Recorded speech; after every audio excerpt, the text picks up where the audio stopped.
Come on. Can you throw him a kiss? Say, hey, church. Hey, church. Hello. You gonna smile for me? Give me a smile. Give me a smile.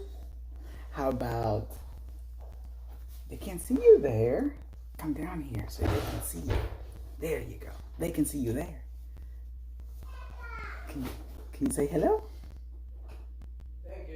Can you throw them a kiss? Hey church, it's me again, and it's been a day today. Sorry that it's such a late time for me to come and say hello.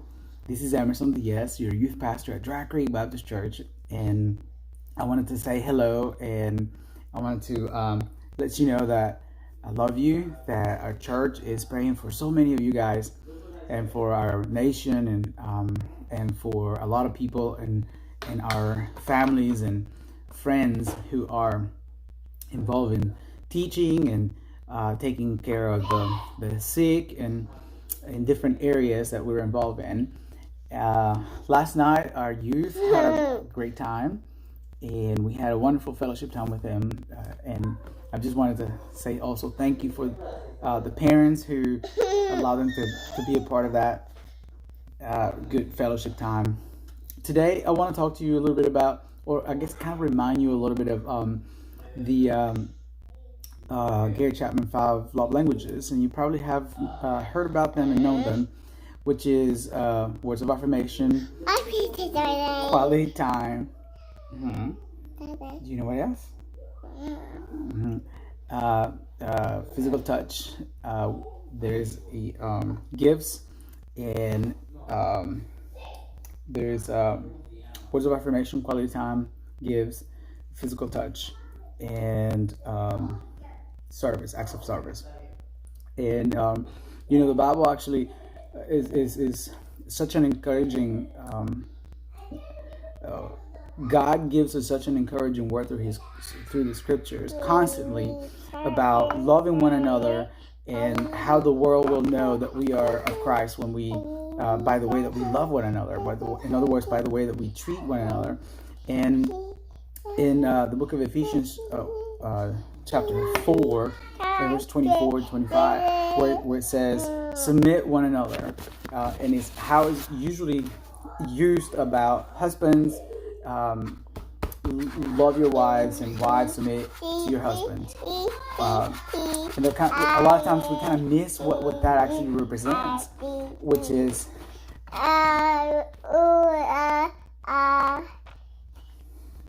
it's exactly what it means. It means that we actually are able to live with one another in a wonderful life, family life that's not perfect, but it is full of forgiveness, full of grace, full of each other. Hey Bella, you gonna say hello to the church? Say hello. No? At least you're gonna throw him a kiss?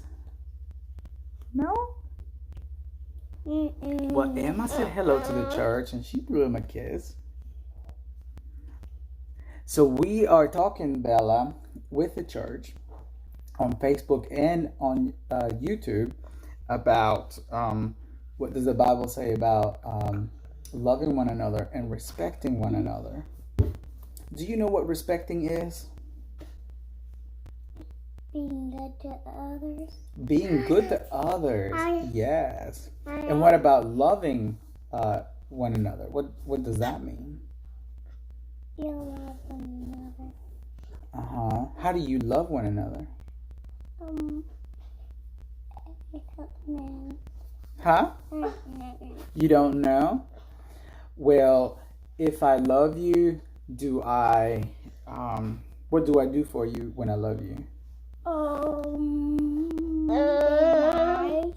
I am nice. That's right. What about listening? Do I listen to you if I love you? What about if you love me?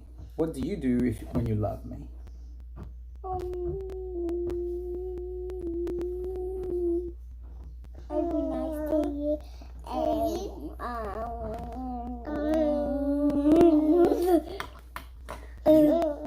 spend time with me. You hug me. You give me gifts. But most of all, you showed me that you love me from the deepest part of your heart with sincerity. That means that you are truthful. So, anyways, church, you can see that I got my hands full, and so does Amanda, because you got to deal with all three of us. But I want to encourage you to love one another with respect, with love, and show one another kindness, like Isabella and Emma was saying. Show each other kindness. I know that it's such a simple concept, but it can be very difficult when there are other emotions involved. So I think Daddy Duty calls. I love you. Please show kindness to one another. Be kind and be loving to one another, just like Jesus has been with us. All right? Well, I love you, and I will see you tomorrow at 9 o'clock at the church. I am teaching Sunday school class, so I hope I can see you, a lot of y'all over there. And at 9:30, we're going to have our church service. And so come and join us, and we will be there celebrating the Lord's Day. I love you. Have a good night. Can you blow my kiss? Can you blow my kiss? Well, there you go. That's a kiss blow.